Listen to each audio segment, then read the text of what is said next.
ของเราองค์เจดีย์หฤภูมิชัยยิ่งใหญ่ด้วยแรงศรัทธาครูบาศรีวิชัยบารมีแรงกล้าพระรอดลำพูนปกป้องปวงประชาลำพูนคือเมืองฟ้าแดนสิวิไลบ้านพิเมธาป่าสางเลี้ยงน้องลองหมู่ชนทั้งพ้องปรองดองรักมันบ้านห่วงทุ่งวัวช้างเมืองลีนั้นทุกเผ่าพันธุ์รักกันยั่งยืนร่วมกันสร้างแผ่นดินที่นี้น้องพี่ไม่มีแยกแตกกันตอบแทนพระคุณแผ่นดินด้วยกันให้ลำพูนอัศจรรย์อยู่ในฝันทุกคน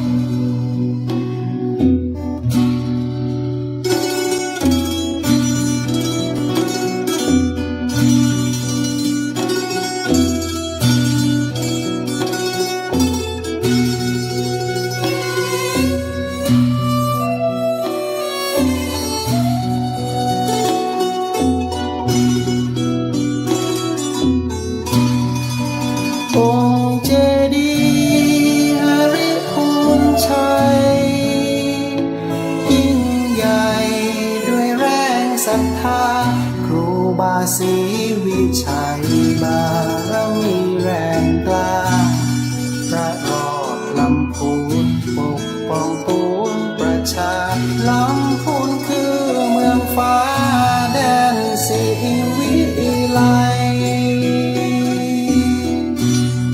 บ้านพิเมธาป่าสางเลี้ยงน้องลองหมู่ชนทั้งพ้องปรองดองรักมันบ้านห่วงทุ่งวัวช้างเมืองลีนั้นทุกเผ่าพันธุ์รักกันยั่งยืนร่วมกันสร้างแผ่นดินที่นี้น้องพี่ไม่มีแยกแตกกันตอบแทนพระคุณแผ่นดินด้วยกันให้ลำพูนอัศจรรย์อยู่ในฝันทุกคน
ยกมือ10 นิ้ว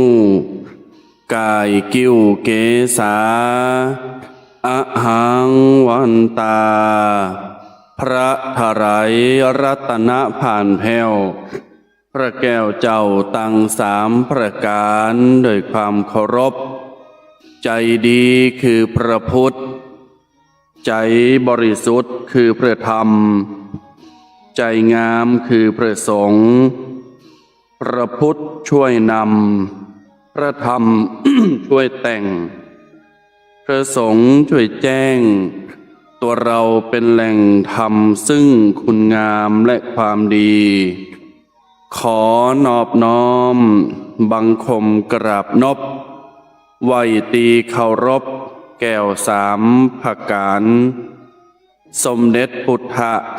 พระตนศักดิ์สวรรค์พระธรรมบาลกำสอนตันเจ้าสังฆพระสงฆ์ตนสืบเก้าเงาศาสนาเฮาพุทธปิตามารดาอาจาริยะผู้ปิ่นครูแก้วสอนดีตูข่ามอนไทยขอเอาวจีเป็นกรอนวาตีโบราณข้าวซอยต่างดงบุปผามาลาดอกน้อยถวายวันตาต้านท้ายแลเฮยขอโอกาสยกมือ10 นิ้วไหวสาในพระมหากรุณาธิคุณอย่างองค์พระทไรัยรัตนผ่านแผ้วพระแก้วเจ้าตั้ง3 ประการโดยความเคารพยิ่งกราบถวายความเคารพพระมหาเถรานุเถระเจ้าคณะพระสังฆาธิการพระภิกษุสามเณรทุกรูปโดยความเคารพยิ่งขออนุโมทนาเจริญปอนญาติโยมศรัทธาสาธุชนพุทธศาสนิกเมธีผู้เป็นคนดีมีบุญมากด้วยบารมีตั้งหลายยินดีต้อนรับทุกคนทุกท่านเข้าสู่ในช่วงของรายการวาทธรรมกำยองซึ่งดำเนินรายการโดยลูกพระอาตมภาพพระครูสังฆรักษ์กฤษนิธิทัศน์กิติโสภณเมธีผู้เป็นเจ้าอาวาสวัดสะพุงน้อยตำบลมงน้อยอำเภอป่าซางจังหวัดลำพูนได้นำเอารายการมาพบปะมาอู่จ๋ากับบรรดาท่านสาธุชนพุทธบริษัทต่างหลายประจำเจ้าวันเสาร์และวันอาทิตย์2 วันตัวยกันเราจะได้มาพอมาฟังตมาภาพซึ่งวันนี้เป็นวันอาทิตย์ที่7 มกราคม 2567 1 สัปดาห์1 อาทิตย์พอดีญาติโยม1 สัปดาห์1 อาทิตย์พอดีตีเฮาได้เข้าสู่ในช่วงของปีใหม่หรือปี 2567 หรือว่าปีมะโรงปีมังกรทองนั่นเองสาธุชนคนดีต่างหลายวันนี้อากาศสดใสอากาศเย็นอากาศกัดหนาวเนอะญาติโยมเนอะตังป่าซางละปูนพี่นะบอกห้องว่าตังใดจะเย็นจะหนาวเหมือนตังพี่ผ่องโอ้เจ้ามานี่ปูดโทธโมสังโฆตี4ตี5นี่สันพับญาติโยมแจ้งดีควายงามมา6 โมง 7 โมงก็ยังหนาวอยู่นะมีฝุ่นอ่อยวะฝุ่นอ่อยเล็กน้อยญาติโยมประปรายแต่ไม่มากเท่าไหร่หมอกหือแผ่นดินมันลายนะกันเนาะบอกว่าบ้านของญาติโยมนี่ฝุ่นโต๊ะฝุ่นอ่อยหรือเปล่า อย่างใดแล้วก็ตักตายกันมาได้เนอญาติโยมทั้งหลายรายการนี้จะบ่มีขึ้นได้เลยถ้าบ่ได้รับความชมเชยและรับความอนุเคราะห์เมตตาจากท่านอาจารย์ท่านพระครูสมุวิสุวัตรวรกิจโจท่านผู้อำนวยการสถานีวัดฝายหินจังหวัดเชียงใหม่ซึ่งรายการนี้ชี้ให้ท่านทั้งหลายได้มาชมและได้มาฟังการเป็นประจำเมื่อว่าญาติโยมจะฟังทางวิทยุคลื่นวิทยุ 104.50 เมกะเฮิรตซ์ตลอดจนถึงการถ่ายทอดสดทั้งภาพและเสียงผ่าน Facebook ของสถานีหรือของอาตมาภาพพระครูสังฆรักษ์กฤษนิติทัศน์หรือว่าตูปีเควัดสะพุงน้อยแห่งนี้ตนนี้หลากหลายช่องทางหลากหลายแพลตฟอร์มที่ญาติโยมสามารถฟังกันและก็ชมกันตลอดจนถึงปันกำลังใจเอาไว้กำลังใจมาได้ต้องขอทักทายศรัทธาสาธุชนไว้เป็นเบื้องต้นวันนี้ปกิณกธรรมตมาภาพน้อมนำเอาเคล็ดลับสร้างความสุขปลุกพลังแห่งความดีตามวิถีชาวพุทธจำไว้นะคีย์เวิร์ดนี้สำคัญมากๆเคล็ดลับสร้างความดีตามวิถีแห่งชาวพุทธว่าเราจะทำอย่างไรเพราะปัจจุบันนี้ญาติโยมสาธุชนต่างหลายเราจะทำความดีเนี่ยมันยากอาจจะไม่อยากสักเท่าใดเพราะเราเกรงกลัวโกรธคนนั้นคนนี้จะมันใส่เราอายอายคนนั้นคนนี้ก็เดียวมันจะวางเรากล้าแต่ทำชั่วแป๊บเดียวนะไม่กลัวไม่อายด้วยมันต่างกันนะโยมนะทำชั่วห้ามกลัวห้ามอายแต่ทำความดีอายโกคนนั้นถอคนนี้หันอายปออายแม่อายฟามีภรรยาอายลูกเต่าเหล่าหลานอายเจ้าหมู่ก็มีนะดังนั้นญาติโยมวันนี้แหละจะมาปลุกใจใฝ่ในความดีตามวิถีชาวพุทธนะโยมนะกินข้าวง่ายกันละกาตมาพากินแล้วเนอ7 โมงปลายนี่ก็ฉันข้าวเรียบร้อยเรียบร้อยก็มาถ่ายทอดสดเข้ารายการวิทยุดังนั้นพี่น้องศรัทธาสาธุชนต่างหลายในวันนี้ถ้าใครได้ฟังแล้วมีกำลังใจก็กดไลค์กดแชร์กันไปหรือญาติโยมบักเคยฟังบักเคยติดตามก็สามารถกดไลค์กดแชร์ทักทายกันมาได้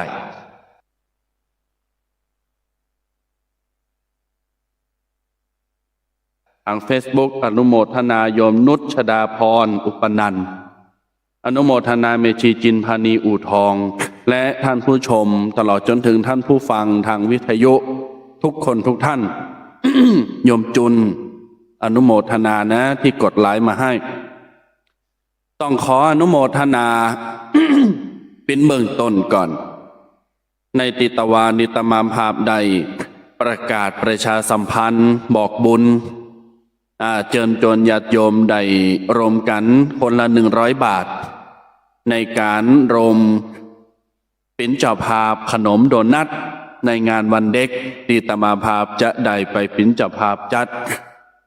จะเอาไปแจกให้นักเรียนในวันที่12 มกราคมคือวันศุกร์เนี้ยจริงๆวันเด็กตรงกับวันเสาร์ที่6แต่ว่าโรงเรียนประยุทธ์ก็เลยมาจัด ในวันเสาร์ในวันศุกร์ซึ่ง3 โรงเรียนที่ตมาภาพพระอาจารย์นี่ได้ไปสอนหนังสืออยู่ก็จึงได้มีจิตศรัทธาและก็อยากจะมอบขอความสุขจะมอบรอยยิ้มให้กับนักเรียนขนมโดนัทถามว่าไปมอบให้โรงเรียนไหนพองโรงเรียนแรกโรงเรียนที่1คือโรงเรียนบ้านสะพุงอยู่ในหมู่บ้านเนี้ยโรงเรียนที่2โรงเรียนบ้านป่าตานและก็แห่งที่3โรงเรียนเลาหะจิตวิทยาจังหวัดลำพูนในเมืองลำพูน3 โรงเรียนนี้เป็นโรงเรียนที่ตมาภาพได้ไปเป็นครูพระได้ไปเป็นครูในการสอน ศีลธรรมกับนักเรียน อยู่เป็นประจำเวลามีกิจกรรมก็บัดทิ้งบัลละบักวังเขาสนับสนุนจอยเลอกันไปเมื่อวันแรกของขวัญส่งใต้ปีเก่าตอนรับปีใหม่ก็ได้ไปจัดบิณฑบาตแล้วก็เอาของขวัญไปให้เขาก็มนงานสันเล่ากันไปวันเด็กก็เหมือนกันญาติโยมขออนุโมทนาเนอทันใดตีมาให้มาหอมแล้วขอประกาศบุญบารมีปกห่มหักษาขออนุโมทนาในกุศลหนักเนอญาติโยมเนอท่านละ100 บาทมีค่าตอบแทนด้วยรอยยิ้มแล้วก็พิมพ์ด้วยกำลังใจให้ด้วยความขอบคุณเฮาจะหันหอยยิ้มของเราอ่อนหันความสนุกสนานพอเราอ่อนมักขนมโดนัทอย่างต่างๆกินแล้วบริโภคแล้วก็มีความสุขเฮาก็มีความสุขอิ่มนำสำราญกันไปตามๆกันดังนั้นท่านใดตีให้หอมมาอนุโมทนาอย่างยิ่งขอบุญบารมีปกห่มหักษาขอให้ชีวิตตันทั้งหลายราบรื่นหวานชื่นสดชื่นทุกที่ภาราตรีการท่านใดอยากจะให้เจ้าหอมเจ้าดมทำบุญแหมเกาะยังใดอยู่เนอะยังเปิดโอกาสรับอยู่นะครับเนอะถ้ามีจำนวนเพิ่มหรือว่ามากกว่า50 กล่องก็จะซื้อเพิ่มอยู่ตอนนี้ตั้งเป้าไว้50 กล่อง3 โรงเรียนเนาะ3 โรงเรียน50 กล่องปบปเกาะว่ากันไปแต่ถ้ามันปเกาะถ้ามียอดบริจาคหรือว่าทำบุญมาเพิ่มก็จะได้ซื้อเบอร์เพิ่มแล้วก็เอาไปแจกเนาะเพิ่มจำนวนดังนั้นขออนุโมทนาอละญาติโยมศรัทธาทันสาธุชนต่างหลายเบอร์หน้าใหม่จดกันเนอเบอร์หน้าใหม่จดกันเนอญาติโยมเนอเบอร์ติตวาเนาะเบอร์ตมาภาพติตวา064 035 5258 064 035 5258 064 035 5258แต่ว่ายังไม่ต้องโทรมาเนอะญาติโยมเนอะยังไม่ต้องโทรมานะ ตอนนี้ก็จะได้อูจากันไปแล้วก็เข้าสู่ปกิณกธรรม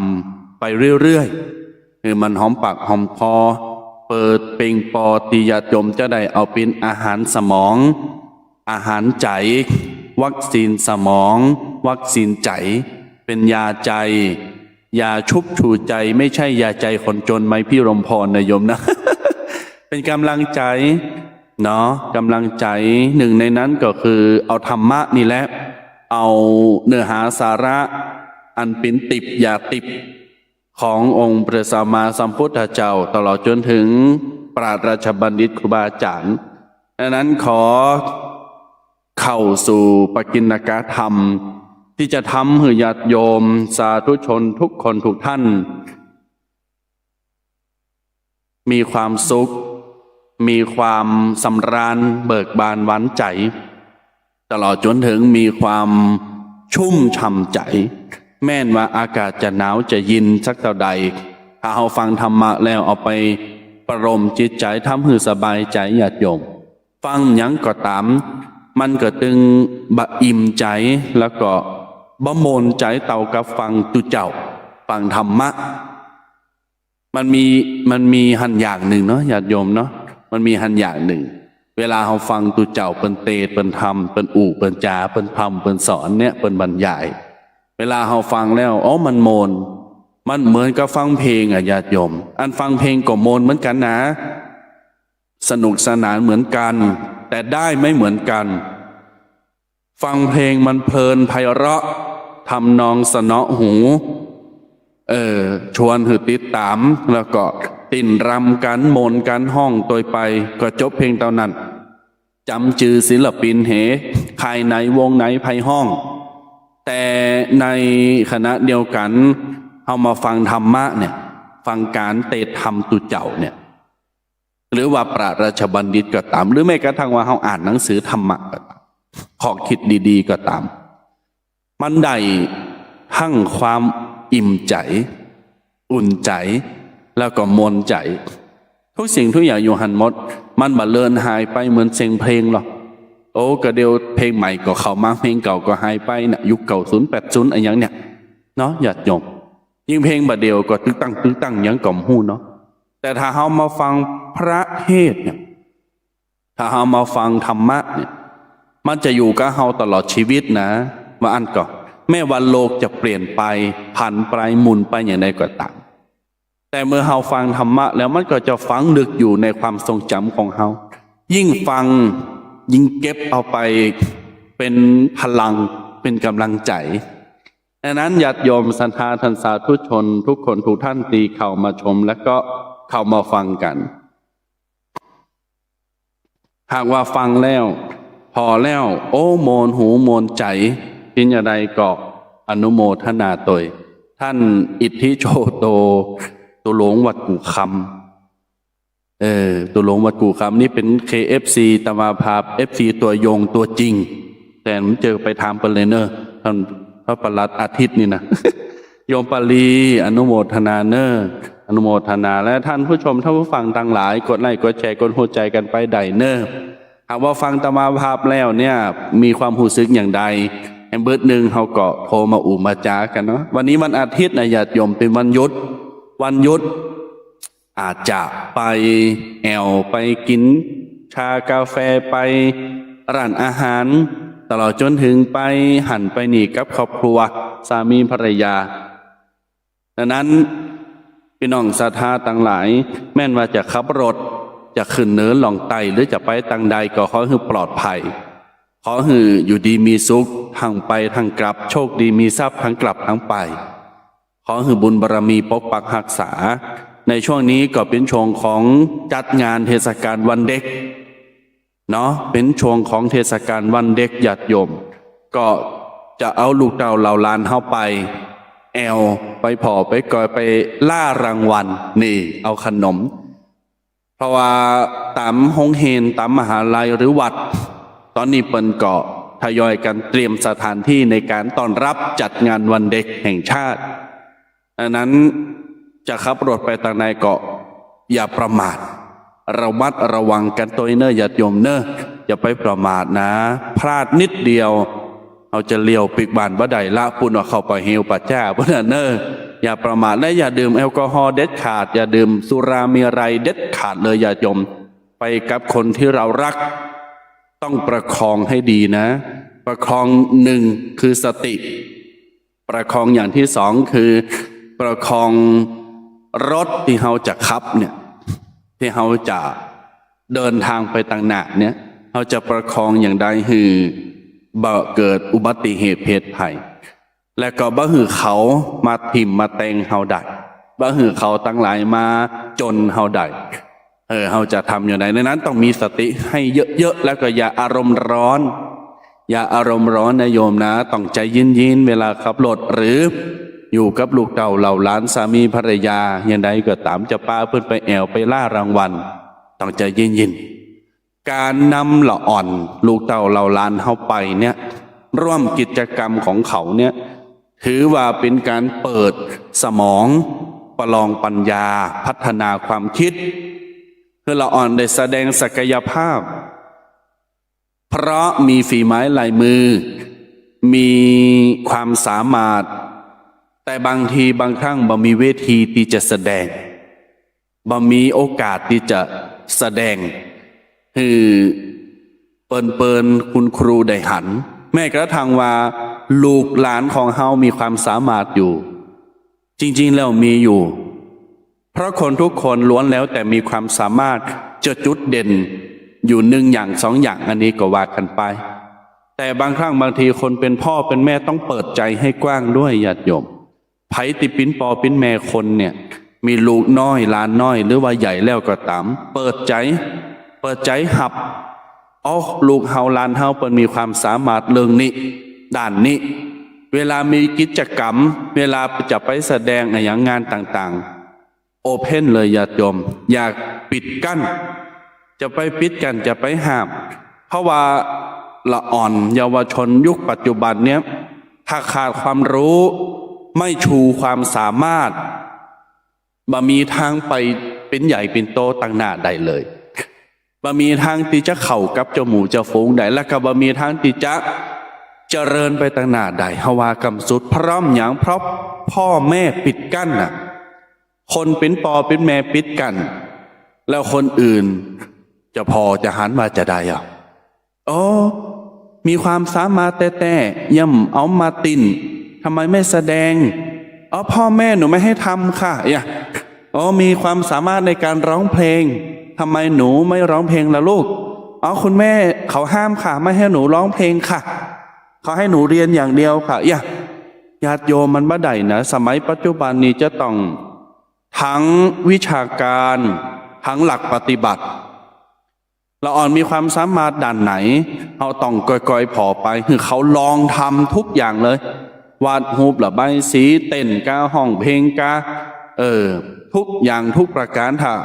โดดเด่นด้านไหนถ้าเขาชอบทำอะไรบ่อยๆนั่นแหละคือความสามารถของเขา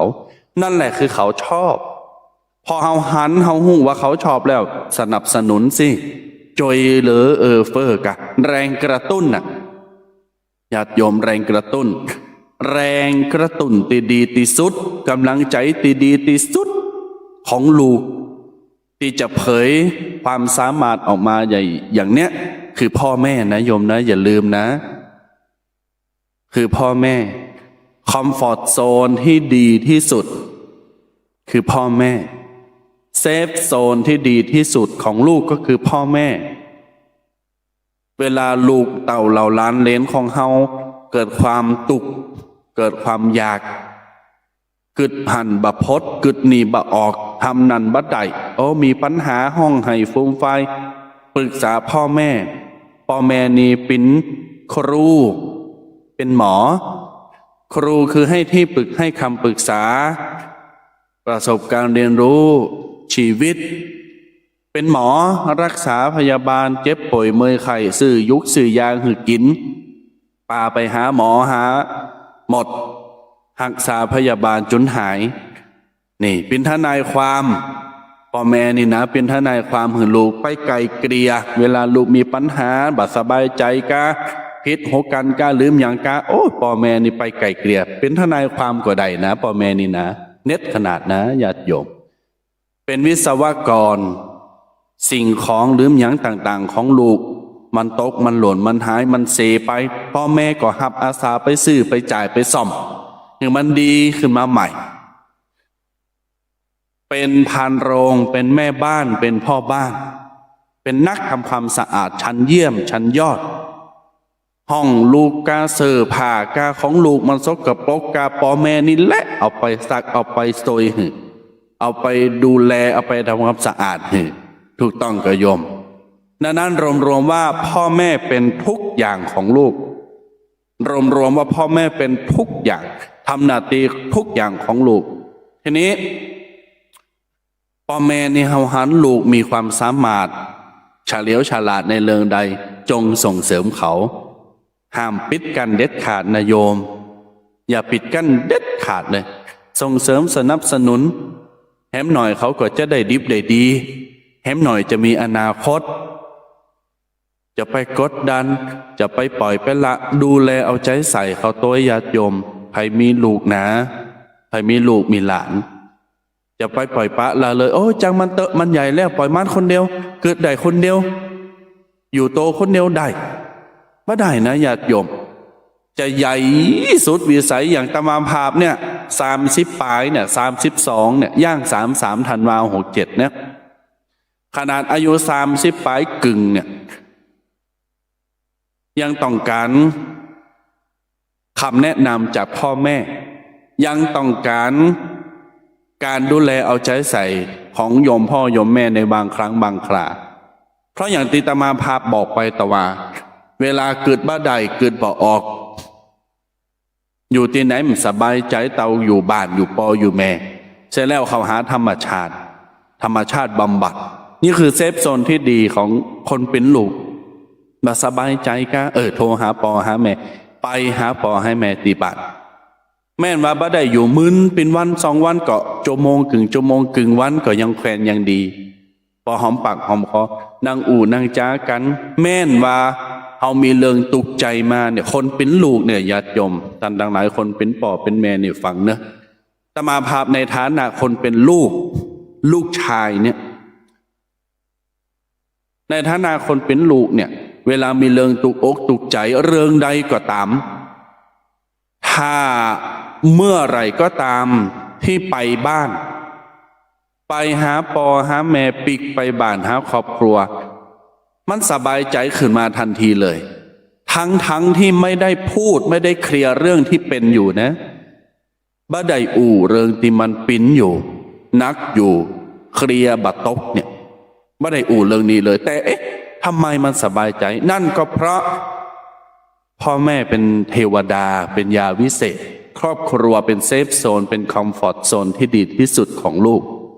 มันตึงมีหันอย่างมันมีมนต์เสน่ห์ของมันหยาดยมดังนั้นเนื่องในโอกาสไก่วันเด็กเนี่ยวันที่12 13มาเนี่ยแฮม4-5วันเนี่ยคนเป็นปอเป็นแม่ก็สนับสนุนเนอะปาลูกปาหลานไปร่ารางวัลเพิ่นจะมีแจกของรางวัลตัวล่ะไม่ใช่ว่าไปไม่ได้นะลูกพายขึ้นห้องเพลงไปเป่าลูกโป่งไปเล่นเกมไปกินขนมเค้กไปเต้นไปลำไปเล่นสวนสนุกเพิ่นมีแจกรางวัลเนี่ยแต่ก่อนจะได้รางวัลต้องโชว์ความสามารถเนี่ยแสดงความสามารถคือสาธารณชนเปิ้นหันก่อนคือคนตั้งหลายเปิ้นหันพอเปิ้นหันแล้วปรากฏจะฮู้ทันทีว่าอ๋อน้องคนนี้เด็กชายคนนี้เด็กหญิงคนนี้ลูกของคนนี้มีความสามารถน่าฮักเฮ้ยเก่งขนาดเฮ้ยปรบมือกันชื่นชมยินดีกันแสดงเสร็จเรียบร้อยปรบมือเรียบร้อยรับรางวัลเลยนี่ละอ่อนก็จะมีกำลังใจจะได้แห่งกายแห่งใจไปให้หนักหยัดหยบในโอกาสวันต่างหน้าต่อไปเขาก็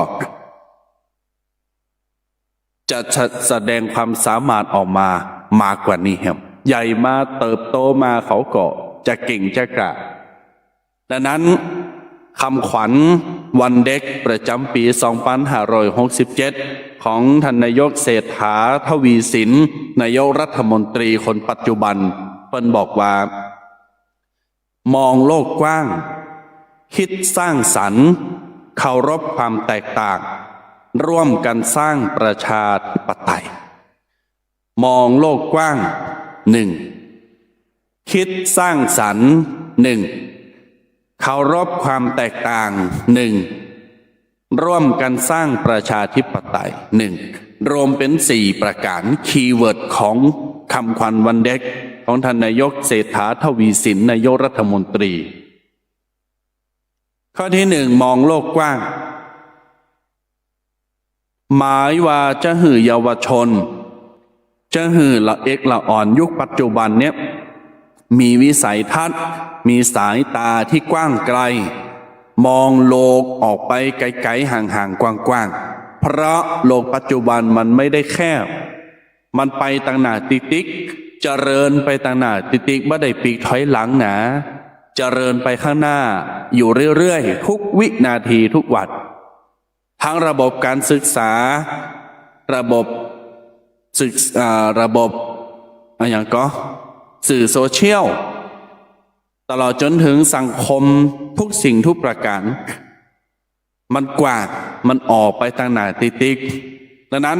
เปิ้นถึงบอกว่าอยากจะหือเยาวชนปัจจุบันเนี่ยละอ่อนคนไทยเนี่ยลูกหลานคนไทยเนี่ยมองโลกกว้าง2คิดสร้างสรรค์อันนี้ชี้แจงจำแนกแยกแยะแตกแขนงของคำขวัญวันเด็กนะโยมนะปี 2567 ปีเนี้ยมองโลกกว้างไปละ2คิดสร้างสรรค์ทำไมจะต้องหือละอ่อนเยาวชนลูกหลานเฮาคิดสร้างสรรค์น่ะเพราะความคิดเป็นสิ่งที่จะทำให้ชีวิตเจริญงอกงามวิวัฒนาสถาพรในที่ทุกสถานในการทุกเมื่อความคิดนี่เป็นสิ่งที่เป็นอัตลักษณ์ของคนในญาติโยมและกับบัจำกัดบัจำเพาะเจาะจงตัวสมมติว่าคนหนึ่งคน2คนเนี่ยอยู่ด้วยกันเนี่ยกึดบ่เหมือนกันละบางคนกึดหาอนาคตจะเห็นต่ออย่างใดใหญ่มาจะเป็นอย่าง เงินเดินจะได้มาอย่างใดมีความสามารถจะทำอะไรอย่างคือได้เงินมายุคออนไลน์เนี่ยอย่าจบแถมคนหนึ่งเกิดว่าเขาจะอยู่บ้านอยู่กับพ่อกับแม่ ปลูกให้ใส่สนใส่หน้ามัดหอมเก็บลำใหญ่ไปอันเนาะเห็นละก็จอยปอจอยแม่ไปเนี่ยมันคือต่างกันอย่าจมแต่ทั้งสองคนถามว่าผิดไหมไม่ผิดคิดดีคิดได้คิดเป็นดังนั้นคิดสร้างสรรค์จะทำอย่างใดหือครอบครัวตัวเองสังคมชุมชนประเทศชาติเติบโตไปอย่างสร้างสรรค์และสรรสร้างด้วยหนึ่งสมองสองมือนี่คือข้อที่สองประเด็นที่สามของคำขวัญวันเด็กเคารพความแตกต่างเคารพความแตกต่างญาติโยมมันมีคำหนึ่งคีย์เวิร์ดประโยคหนึ่งบอกว่าแตกแยกแต่ไม่แตกต่างแตกแยกแต่ไม่แตกต่างหรืออย่างที่สองแตกต่างอย่างลงตัวแตกต่างอย่างลงตัวเคารพความแตกต่างหมายความว่าให้ยอมรับความคิดความสามารถของคนอื่นบ่ใจว่าอิงเฉพาะตัวเฮาบ่ใจว่าฉันฉลาดแล้วฉันเก่งแล้วคนอื่นจะฉลาดจะเก่งบ่มีเตาฉันแล้วบ่ใจเคารพความแตกต่างทางเพศปัจจุบันนี้เพศทางเลือกเปิดโลกกว้างมากๆญาติโยมประจำกัดละเพราะยุคปัจจุบันไม่ได้มีเพียงแค่เพศชายและเพศหญิง LGBTQ ก็มีเห็นเยอะญาติโยมยอมรับเรื่องเพศสองยอมรับเรื่องการศึกษาไม่ต้องไปบูลลี่กันดูถูกดูแคลนกันว่าโรงเรียนนั้นบัดดีโรงเรียนนี้บัดเอาสู่โรงเรียนนี้บัดได้โรงเรียนนี้เน็ตโรงเรียนนี้บัดเน็ตเขาต้องยอมรับญาติโยมสามยอมรับเรื่องฐานะทางครอบครัวเคารพฐานะทางครอบครัวซึ่งกันและกันบ่ดูถูกดูแคลนกันบ่สอนลูกบ่สอนหลานหือไปดูถูกดูแคลนคนอื่นอยากจนเนาะบ่มีสตังค์กะไปเห็นโรงเรียนดีๆดังๆอย่างฉันเนี่ยบ่ได้กะโทรศัพท์ใจมันหยังน่ะ2-3 พันของกูเป็นหมื่นเป็นแสนเนี่ยพ่อแม่ซื้อหือบ่มีรถเตอกะเนี่ยกูมีรถแล้วเนี่ยซื้อสดนะบ่ได้ผ่อนมีบ้านเตอกะยอมรับความแตกต่างอันนี้ไม่ต้องไปดูถูกไม่ต้องไปดูแคลนกันไปบูลลี่กันเนี่ยญาติโยมณปัจจุบันเนี่ยบ่ได้ละอย่าทำแบบนั้นเลยคุณจะกลายเป็นแกะดำทันทีนะดังนั้นต้องสอนลูกสอนหลานให้เป็นคนที่ยอมรับความแตกต่างให้ได้คนเฮาเนี่ยในหมู่บ้านเนี่ย1 หมู่บ้านสมมติว่า50 คนเนี่ย50 คนเนี่ยมันใจโรยเหมือนกันหมดนะแต่ทำไมเขาอยู่ร่วมกันได้อย่างมีความสุขก็เพราะเขายอมรับซึ่งกันและกันไงยอมรับความแตกต่างอย่างลงตัวในหมู่บ้านทำไมคนนั้นมีรถทำไมบ่มีรถทำไมคนนี้มีรถถีบคนนั้นบ่มีรถถีบคนนั้นมีรถรุ่นเก่าคนนั้นมีรถรุ่นลาสุดยี่ห้อแปลงๆแต่เวลาไปหันไปนี่ทำไมอยู่ด้วยกันได้คนนั้นมีบ้านหลัง2-3 จั่นเป็น10 ล้าน20 ล้านคนนี้ให้จั่นเดียว3-4 หมื่น3-4 แสนแต่ทำไมเขาอยู่กันได้เพราะเขายอมรับไงยอมรับสิ่งกันและกันบ่ดูถูกดูแคลนกันนะญาติโยมนี่คือเคารพความแตกต่างประเด็นที่4คีย์เวิร์ดที่4ร่วมกันสร้างประชาธิปไตยข้อนี้สำคัญปิดจบด้วยสำคัญมากญาติโยมปิดจบคีย์เวิร์ดคำขวัญวันเด็กนี่สำคัญมากๆร่วมกันสร้างประชาธิปไตยเปิ้นพยายามจะส่งเสริมสนับสนุนรณรงค์ปลุกระดมคือเยาวชนละอ่อนนักเรียนนิสิตนักศึกษาประชาชนแม้กระทั่งว่าคนรุ่นราวเขาเดียวกัน20 ปี30 40 50 60 70 80 90 100เนี่ยทุกเพศทุกวัยทุกอาชีพนะทุกสถาบันทุกสถานะ ร่วมกันสร้างประชาธิปไตยทำไมเขาจะต้องยอมรับแล้วก็สร้างประชาธิปไตยประชาธิปไตยคืออย่างคือยอมรับส่วนรวมส่วนสังคมอย่ายอมรับเพียงตัวฉันของฉันอย่างเดียวเท่านั้นประชาธิปไตยก็เหมือนว่าเฮาเลิกตั้งเป็นเอกฉันท์คะแนนเสียงของไผ่สูงสุดนั่นคือยอมรับประชาธิปไตยเคารพ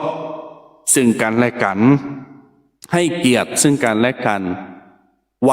อูจาดีๆคือคำปรึกษามีน้ำใจมีเมตตานี่คือเคารพซึ่งกันและกันประชาธิปไตยประเทศชาติจึงจะอยู่ได้ดังนั้นเป็นจึงสรุปว่ามองโลกกว้างคิดสร้างสรรค์เคารพความแตกต่างร่วมกันสร้างประชาธิปไตย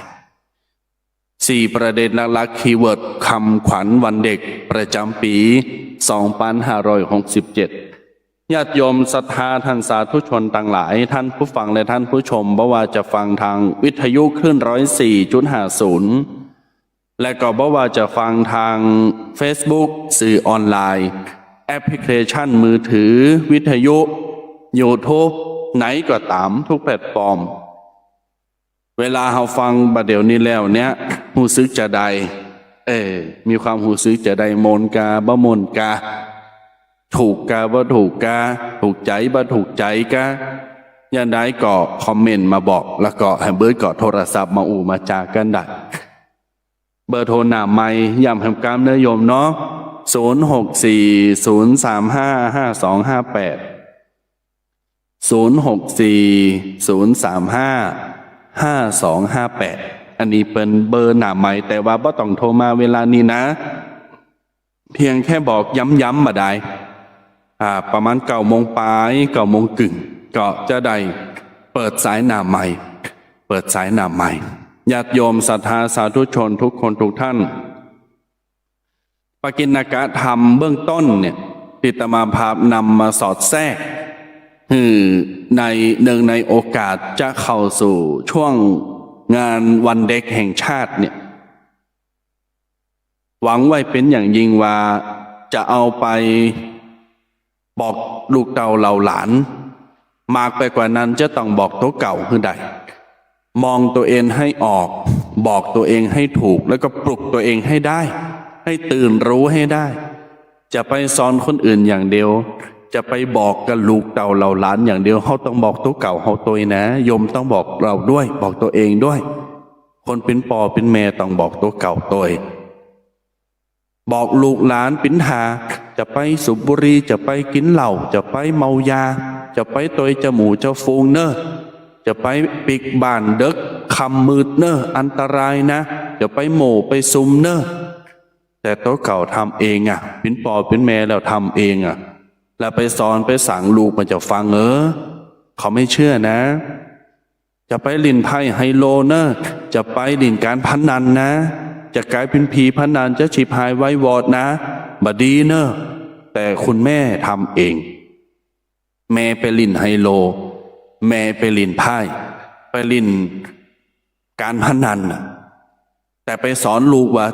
ห้ามเล่นนะแต่แม่ทำเองอันนี้มันจะดีก่อนจะได้ก่อนบดีนะญาติโยมนะปอห้ามลูกกินเหล้าแม่ห้ามลูกไปเล่นการพนันแต่พ่อแม่กลับทำเสียเอง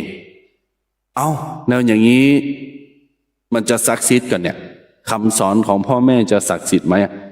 คนต้องทำให้ลูกเห็นก่อนคนต้องทำให้ลูกหันก่อนว่าปอเฮาบ่มักเหล้าบ่ได้ปิ้นขี้เหล้าเฮ้ยแม่เฮาบ่ได้ปิ้นผีการพนันเฮ้ยบ่ได้ติดพนันเฮ้ยทำให้เขาหันก่อนดังนั้นคำพูดของพ่อของแม่จะศักดิ์สิทธิ์จะมี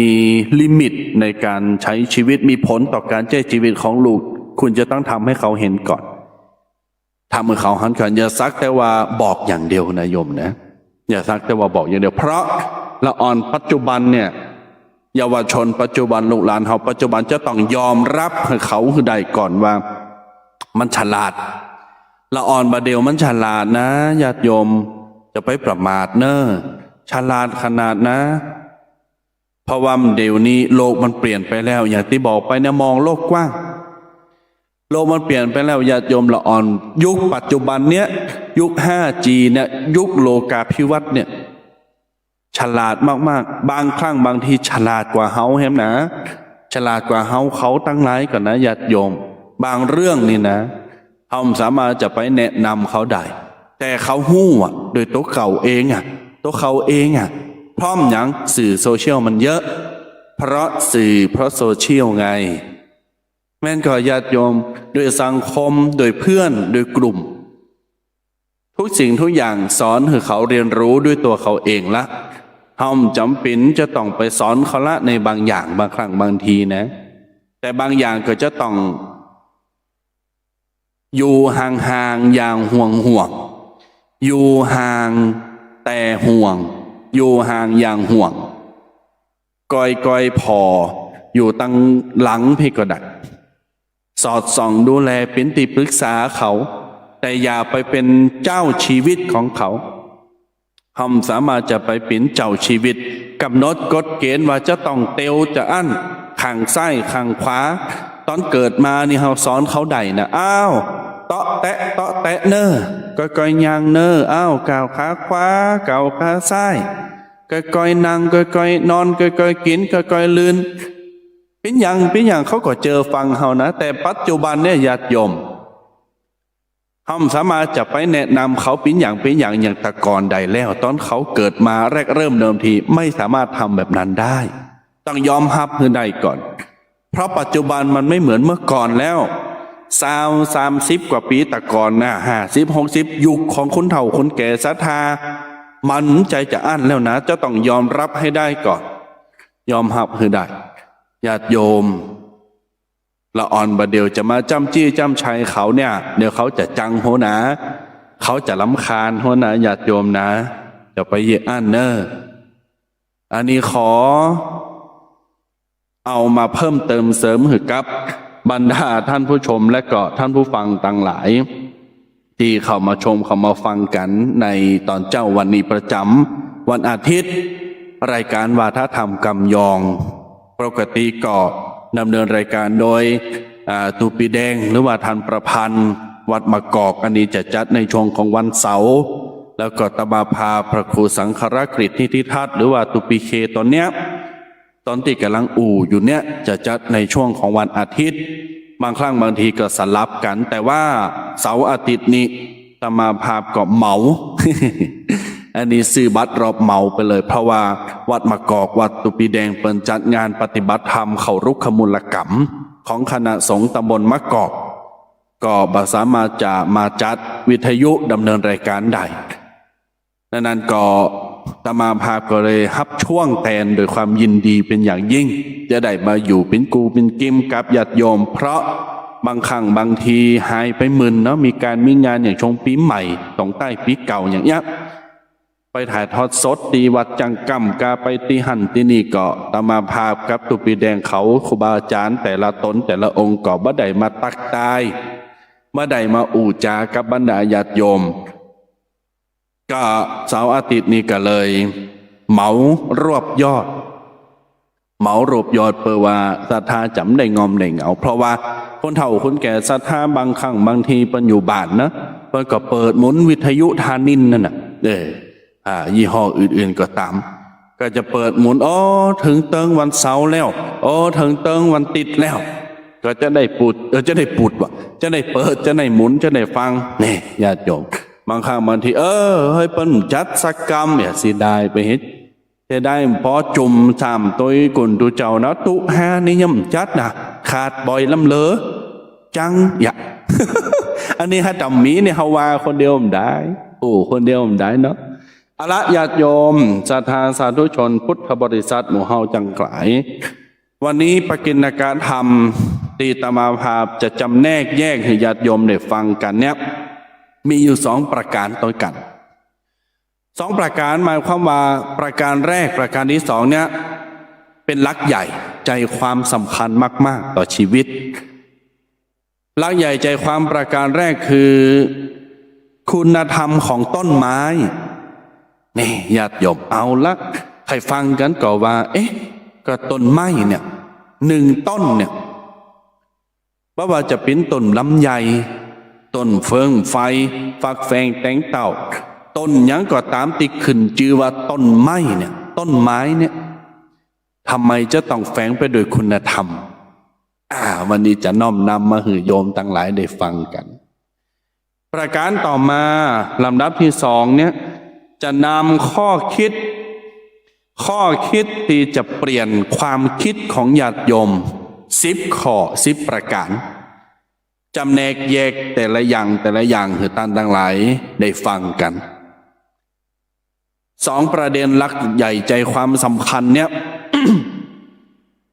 วันนี้เนื้อหาสาระแน่นบัดน้อยหน้าตะวานะโยมนะ เมื่อวานก็ญาติโยมโทรมา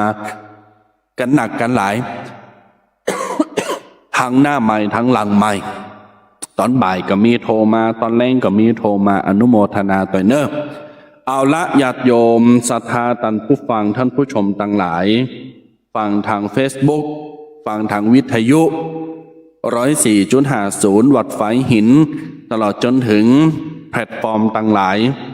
สามารถพิมพ์อนุโมทนามาได้แล้วก็โทรอนุโมทนาตอนรับมาได้หลังจากที่ว่าเปิดสายหน้าไมเนอร์ก็โทรมาเนอร์ทฤษฎีของต้นไม้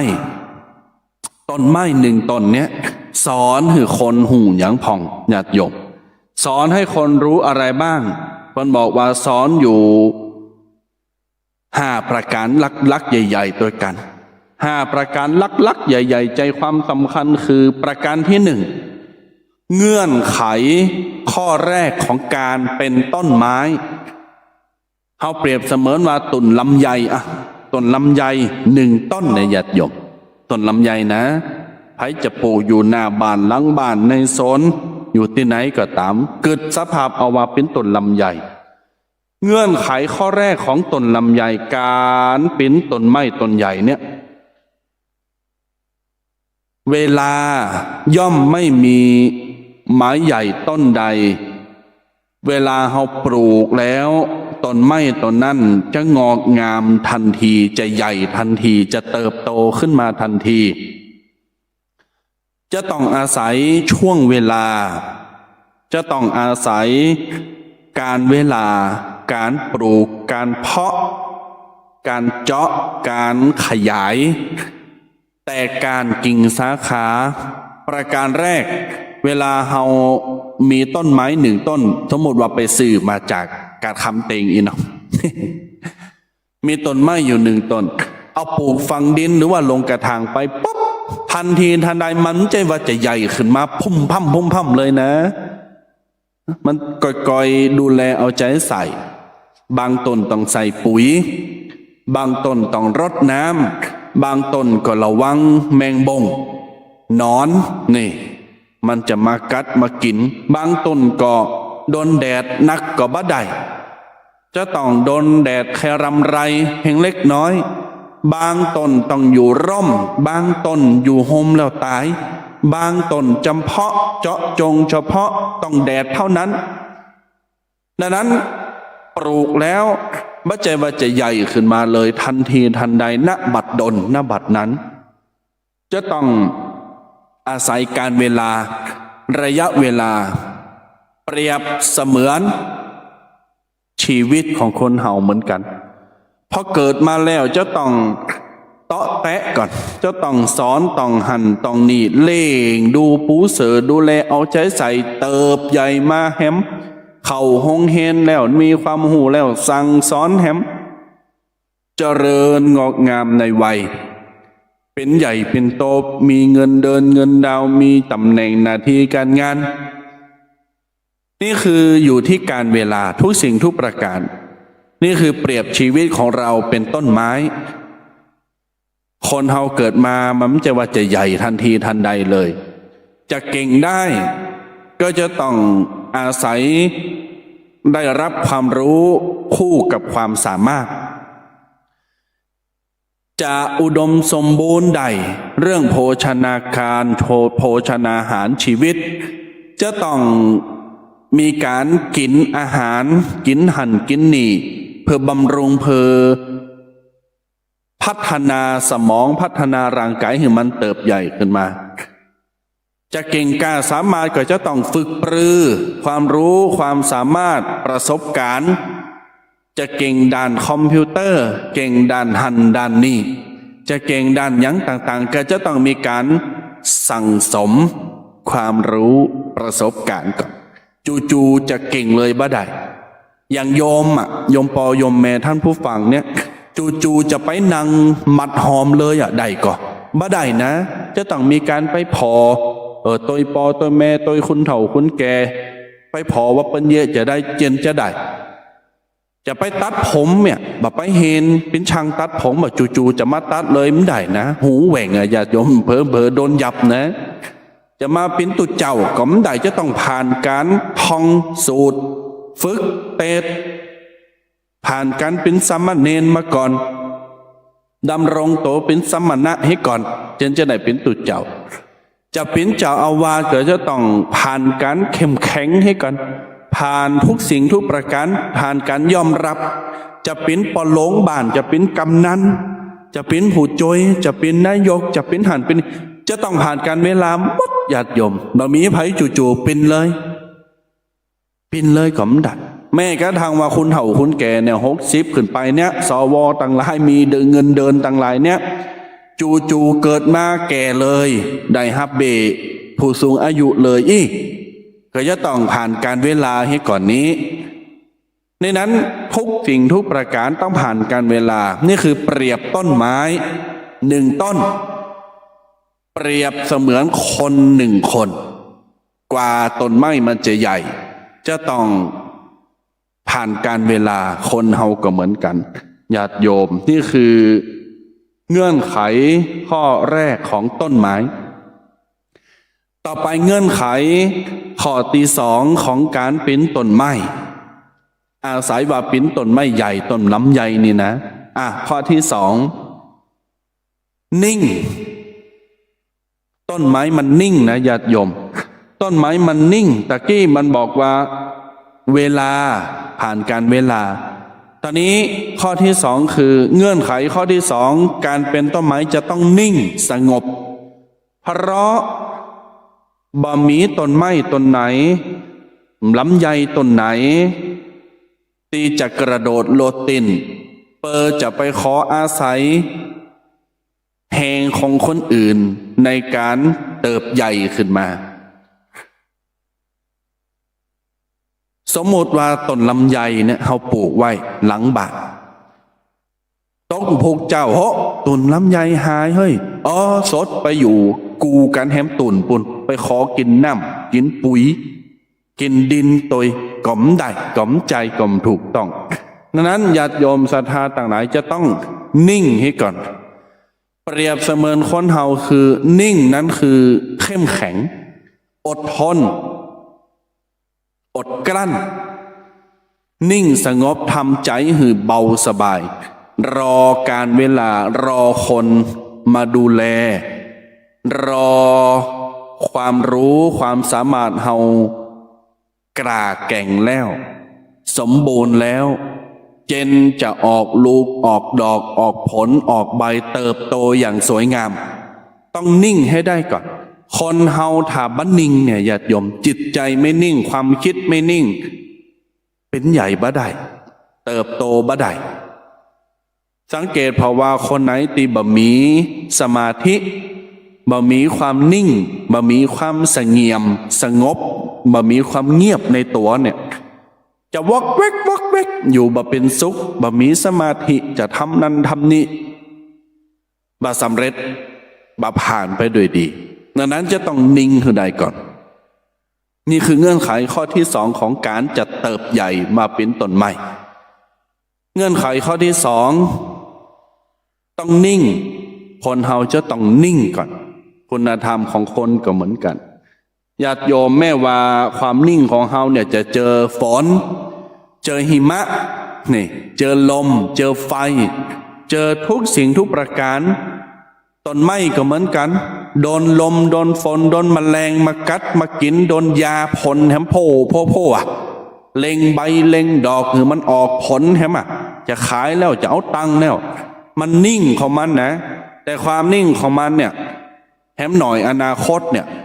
ทำให้เจริญงอกงามทำผลผลิตผลประโยชน์ได้คนเฮาก็เหมือนกันตราบใดที่นิ่งได้ทนได้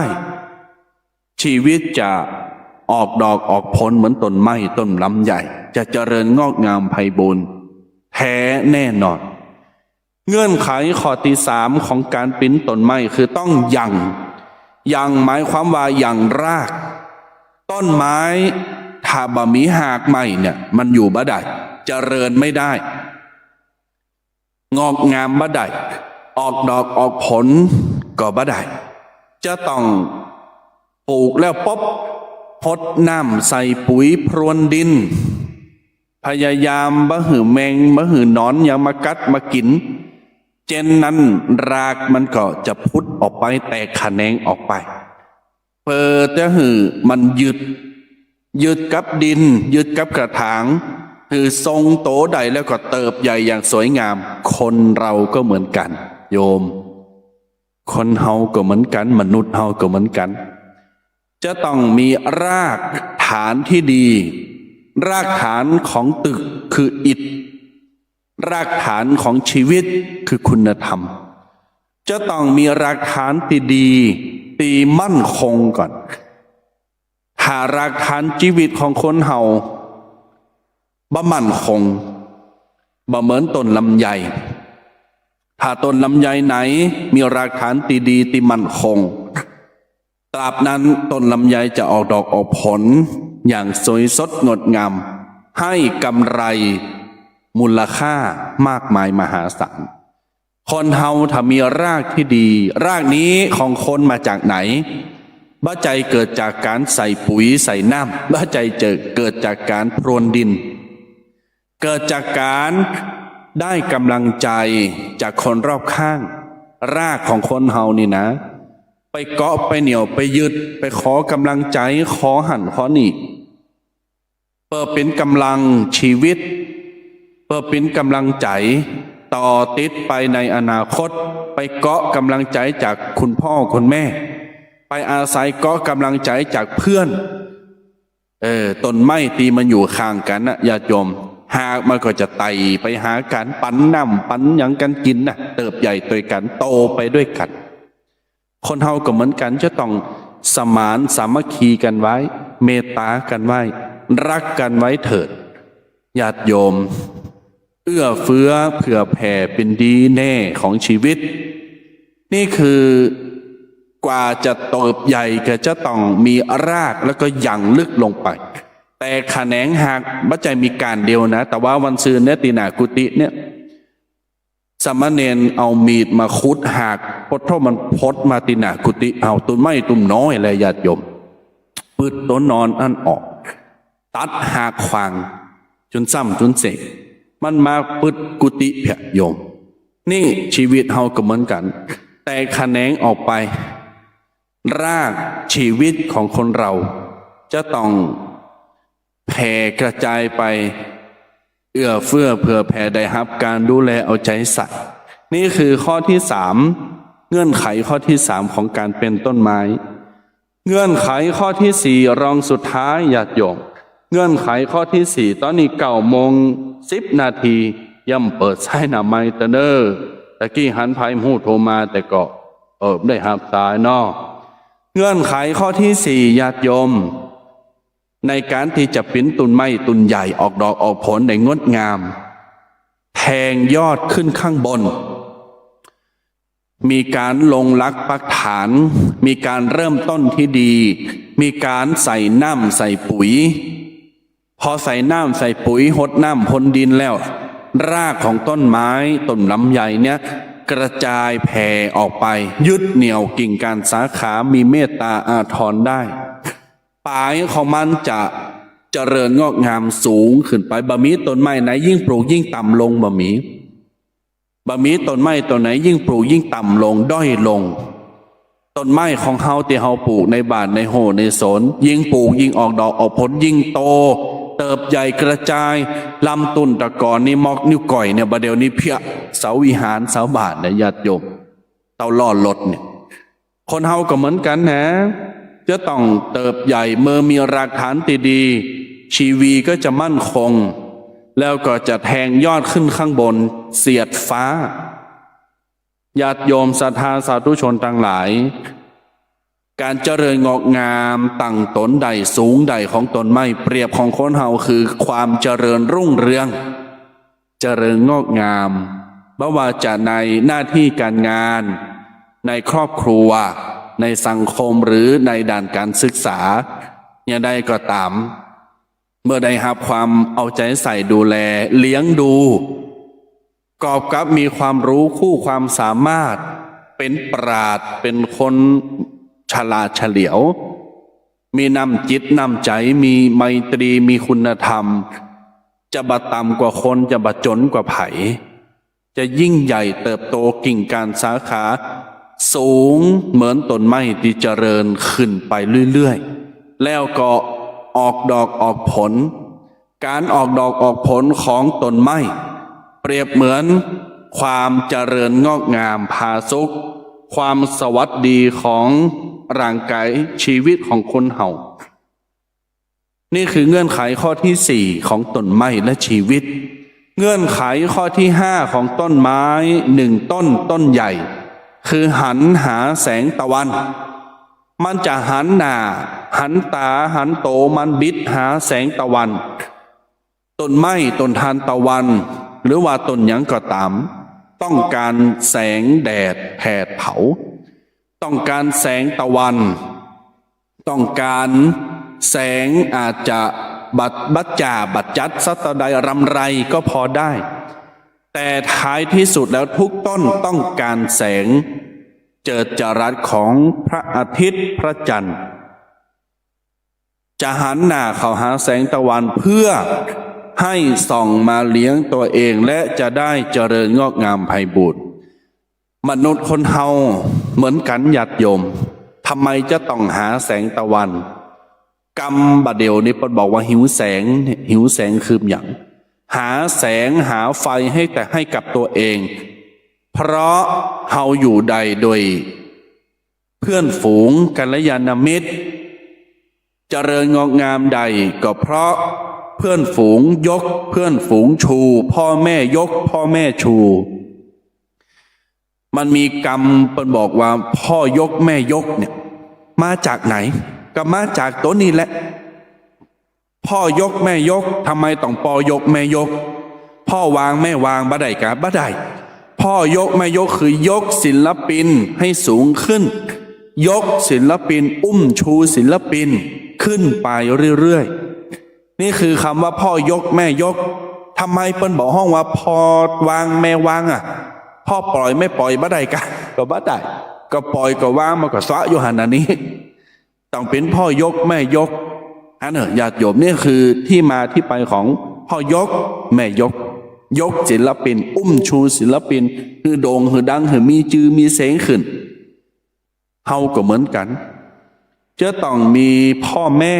คอยอุ้มคอยชูจะต้องเป็นปอยกแม่ยกคือกับลูก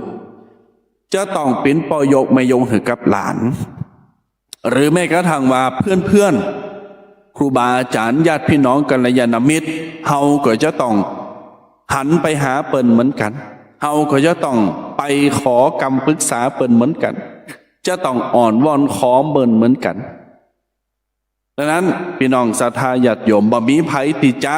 เจริญงอกงามได้เพียงผู้เดียวบ่มีไผที่จะเติบโตเติบใหญ่ได้แต่เพียงผู้เดียว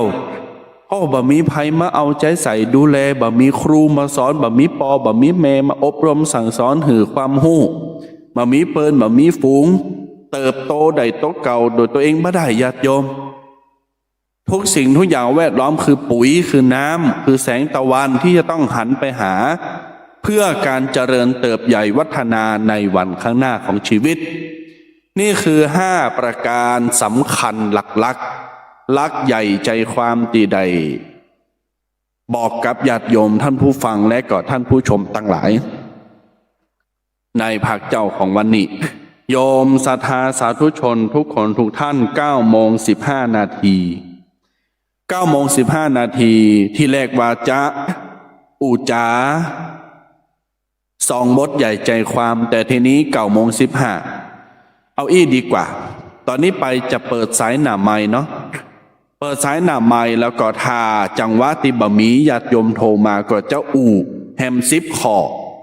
เพราะว่าพอเวลาแล้วถ้า10 ขอจุนมดจุนสิ่งเนี่ย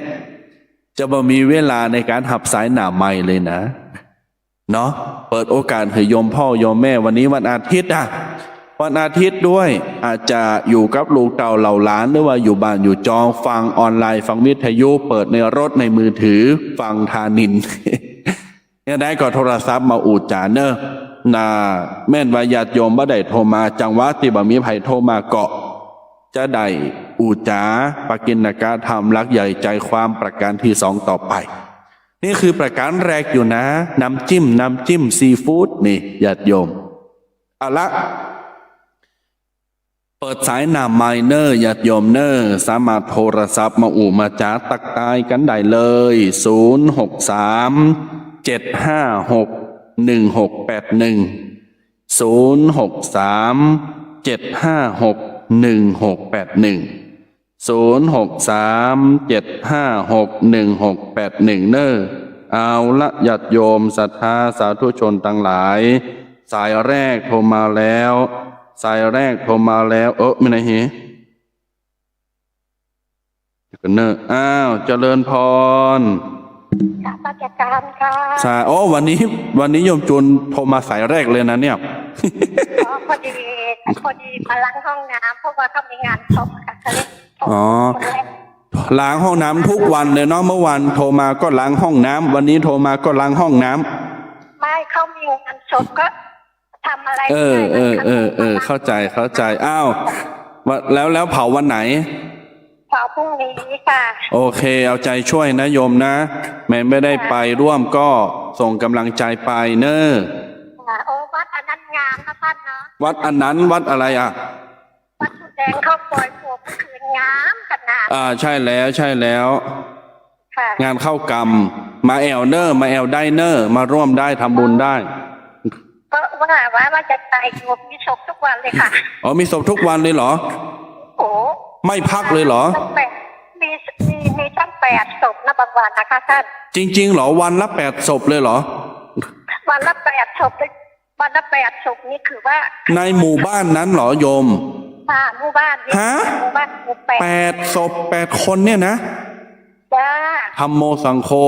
ในหมู่บ้านสปงนี่3 ศพ2 ศพนี่ก็พอโทษมาไหวแล้วนะอันนี้8 ศพไม่ท่านได้ยินเขาพูดกันก็บอกโอ้เข้าสภาคิดไม่ไหวแล้ว8 ศพนี่น่าจะเป็น1 เดียวในประเทศไทยแล้วมั้งเนี่ยโอ้จริงๆนะท่านเลยก็ยอมนั่งฟังเขาพูดกันเขาก็บอกโอ้ฟังแค่ฟังเขาพูดเนี่ยเนาะนึกว่าโยมไปร่วมงานศพ8 ศพไปประมาณก็ตั้งแต่วันนู้นกับงานโอเคให้กำลังใจนะโยมนะเดี๋ยวสายคนอื่นเขาจะโทรมาบุญรักษาเจริญพรญาติโยมเขาสะดุ้งเขา8 ศพอิ่มใจกันศรัทธาญาติโยมเพิ่นมี8 ศพเกินเขาโอ้โหธรรมโมสังโฆ8 ศพนี่คือกันล่ำเลยแต่หัวมันนะเนาะความเป็นความตายก็ถ้าห้ามกันบ่ได้เนาะอย่าได้ก็กำลังใจถึงกันและกันเนอะเอาละญาติโยมศรัทธาสาธุชนทุกคนทุกท่านเบอร์โทรหน้าไม้ย่ำแห่งกรรมเนาะสามารถโทรมาได้เนอะตอนนี้เปิดสายหน้าไม้แล้วเนอะ064-035-5258ย้ำแห่งกรรมเนาะ064-035-5258อันนี้เป็นเบอร์โทรหน้าไมเนอร์ญาติโยมพุทธบริษัทสาธุชนคนดีมีบุญทั้งหลายในรายการวาทธรรมกำยองประจำเช้าวันเสาร์และวันอาทิตย์ถ้าบัติดกิจที่ไหนก็จะมาจัดควบทั้ง2 วันครบ ตึงเสาร์ตึงอาทิตย์เนาะแต่ว่าบางอย่างบางครั้งบางทีก็มีกิจก็ขอเมตตาครูบาอาจารย์แล้วก็ญาติโยมได้เข้าใจกันเนอะเพราะว่าบางครั้งบางทีจะลบหลีกเลี่ยงบ่ได้เนาะจะลบหลีกเลี่ยงบ่ได้ปฏิเสธก็บ่ได้นะจะขืนก็บ่ได้ดังนั้นก็ขออูจาทำความเข้าใจกับบรรดาครูบาอาจารย์และก็ญาติโยมศรัทธาสาธุชนทุกคนทุกท่านแต่ก็จะพยายามบาหายไปมึนพยายามบาหายไปมึนนะครับเนาะเพราะว่าก็คือตึงหาญาติโยมศรัทธาอยู่ศรัทธาก็มากองหาอยู่โอ้ปัญหาไปไหนน่ะคืน104นี้เขาติดเนี่ยไม่ได้ฟังอีนะอ้าวญาติโยมก็โทรศัพท์มาได้แต่ว่าเพิ่นบอกว่ามีแม่ท่านหนึ่งเพิ่นโทรมาเพิ่นว่าวันติดวันพูกมาได้ฟังเนอจะไปการอีว่าเป็นหยังแม่มาฟังย้อนหลังก็ได้เนอญาติโยมไผที่ฟังสดอยู่ตอนนี้ก็โทรศัพท์มาเนอหน้าไมค์064-035-5258 อันนี้เป็นเบอร์หน้าไมค์เนอแต่ตีเต็มบอกไปเนอหากญาติโยมยังบ่ได้มีไผโทรมาตมาภาพในคณะรอสายก็เจ้าอู่จะจ้าปกิณกธรรมหลักใหญ่ใจความประการที่สองไปเรื่อยๆถ้าญาติโยมจะโทรมาในคณะติอู่ก็โทรมาได้ตลอดเนอะโทรมาได้ตลอดเนอะโยมศรัทธาสาธุชนทั้งหลายครูบาอาจารย์ท่านได้ลิขิตได้บอกว่าข้อคิดที่จะเปลี่ยนความคิดของเฮาไปตลอดชีวิตตลอดกาลเนี่ยความคิดเนี่ยสำคัญในญาติโยมอย่างที่บอกไปทำไมความคิดถึงสำคัญสมมติว่าเราคิดดีพอความคิดถึงเรื่องดีสิ่งดีๆข้อความดีๆกำอู่ดีๆการกระทำดีๆมันก็จะเกิดขึ้นตามความคิดแต่ในขณะเดียวกันถ้าเกิดบดีคิดชั่วเกิดจะผิดศีลเกิดจะไปมีชู้เกิดจะไปลักเล็กขโมยน้อยเกิดจะไปฆ่าสัตว์ตัดชีวิตคนเกิดจะด่าเปิ้นเกิดจะทำบดีความคิดเฮาคิดเรื่องแบบนี้ป๊อบมันก็จะสั่งให้ร่างกาย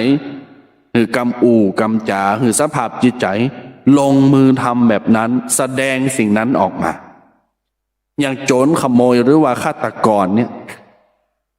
ตลอดเวลามันกึดว่าจะไปป่นที่ไหนจะไปฆ่าไผจะไปลักที่ไหนจะไปทำอะไรอย่างที่ไหนก่ายาที่ไหนกินเหล้าที่ไหนลักเล็กขโมยนะมันวางแผนทุกวินาทีทุกลมหายใจมันคิดเรื่องแบบนั้นก็เลยแสดงเรื่องแบบนี้แสดงสิ่งแบบนี้แล้วอู่จ๋าสายตาสีหน้าความเป็นฆาตกรความเป็นคนบดีออกมาตรงกันข้ามคนดีเป็นคนดีคิดดีตั้งตนในศีลในธรรมหรือมึนเขาวัดก็ได้หรือว่าบักเกยพิษศีลพิษธรรมกึดดีตลอดอู่ดีตลอด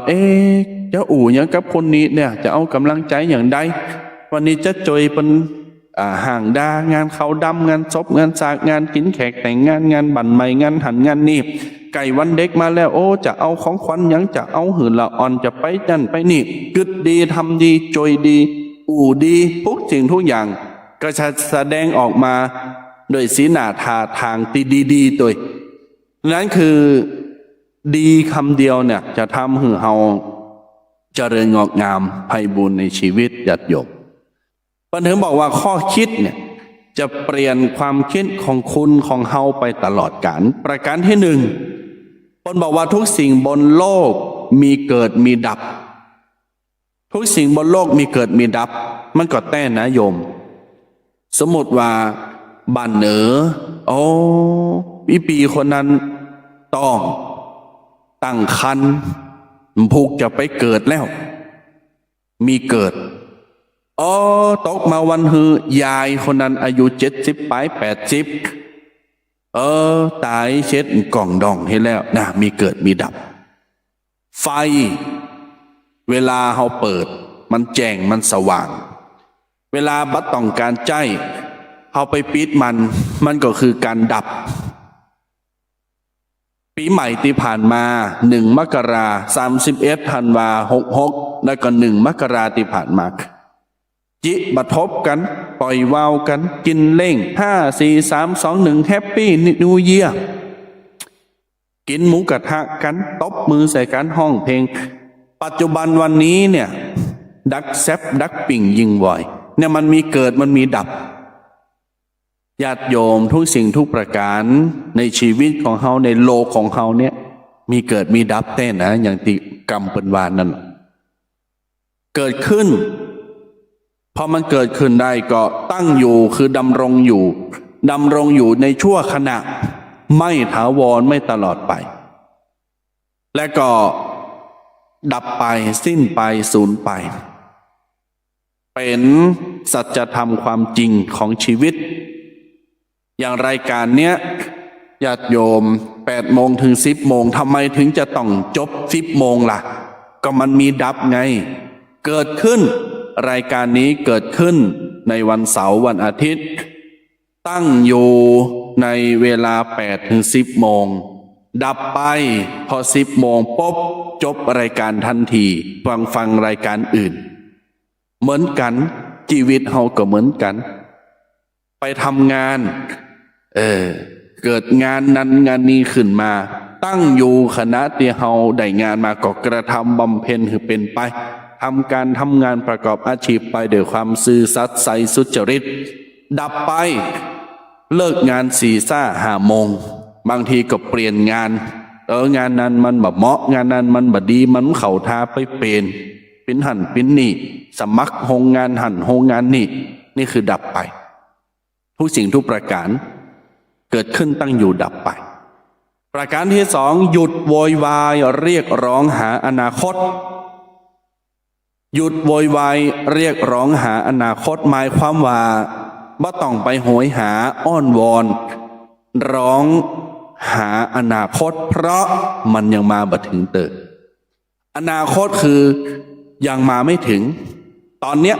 ปัจจุบันเนี้ยที่ญาติโยมศรัทธาฟังตมาภาพอยู่ตอนเนี้ยคือปัจจุบันไม่ใช่อนาคตแต่เจ้าตอนเปิดรายการ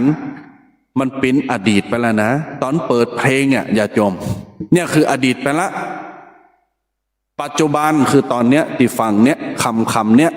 หันก็หันอยู่ตอนเนี้ยคือปัจจุบันอดีตยังมาไม่ถึงบางคนโหยหาอดีตโอ้มได้จะถึงภูเขาจะแกงหยังภูเขาจะไปที่ไหนโอ้ภูเขาจะไปหาไผ่ภูจะไปซื้อหอยภูจะไปกินหมูกระทะตีหันตีนี่ภูจะไปหาคนนั้นคนนี้พรุ่งนี้จะทำนั้นทำนี่ญาติโยมได้จะมาหาน้ำภูก็เนอะอย่าไปวอนหาภูกว่าญาติโยมพรุ่งนี้อยู่หันเอาปัจจุบันให้มันสำคัญให้มันดีที่สุดก่อนถ้าปัจจุบันดีพรุ่งนี้ก็จะดีด้วยทำปัจจุบันให้ดีจะส่งผลชี้ในทางที่ดีคือพรุ่งนี้อนาคตก็จะดี บางคนทำปัจจุบันไม่ดีทำวันนี้ไม่ดีอย่าหวังว่าอนาคตคุณจะดี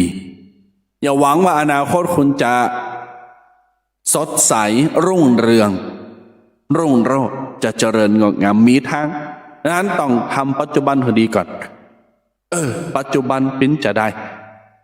ญาติโยมก็ทำให้มันดีตามนั้นแล้วก็ก่อยส่งผลถึงอนาคตดีไปตัว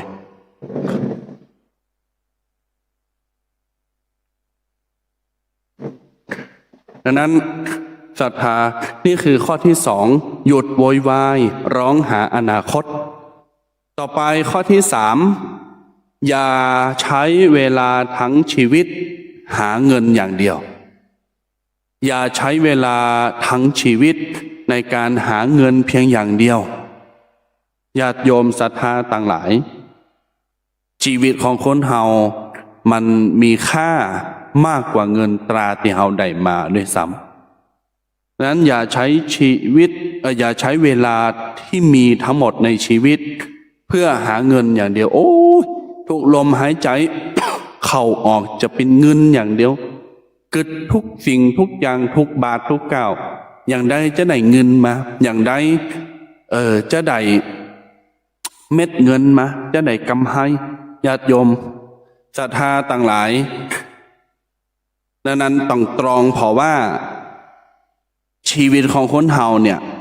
บทบาทหน้าที่มันมีแตกต่างกันไปในความแตกต่างเนี่ยญาติโยมในความแตกต่างเนี่ยในการมีบทบาทหน้าที่เหมือนกันเนี่ยบางคนมีบทบาทในการหาเงินหาทองบางคนมีบทบาทในการ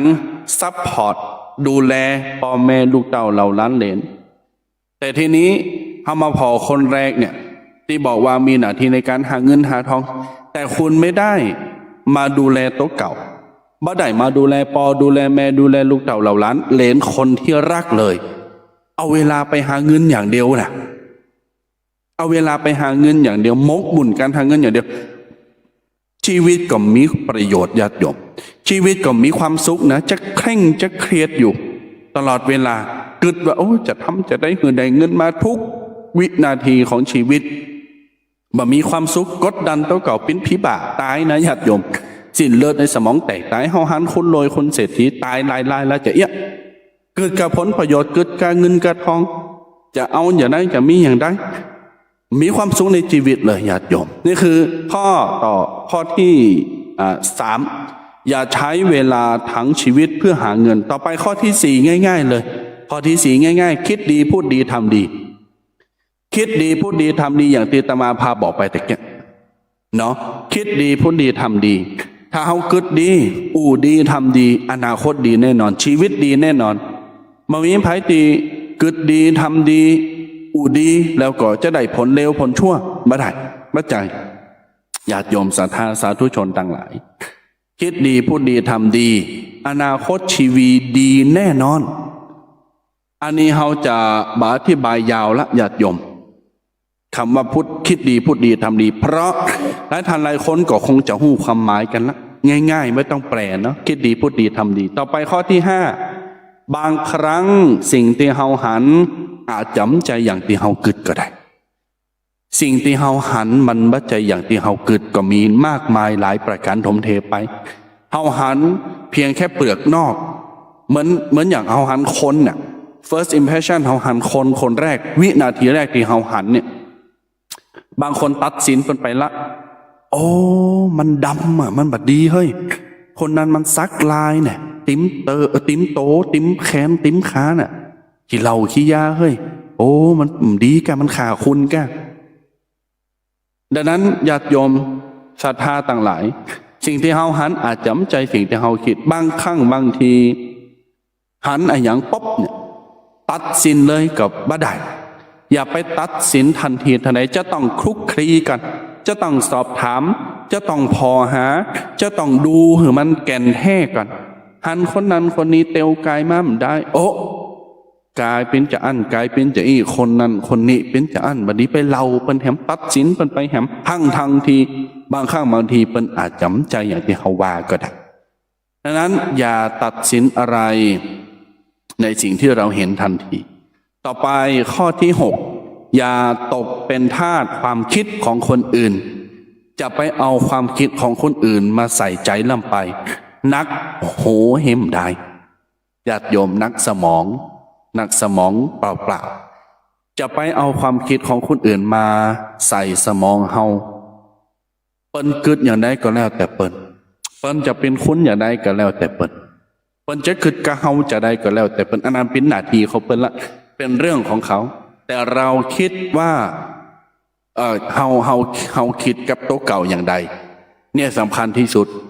บางคนอื่นคิดว่าโตเฮาบ่ดี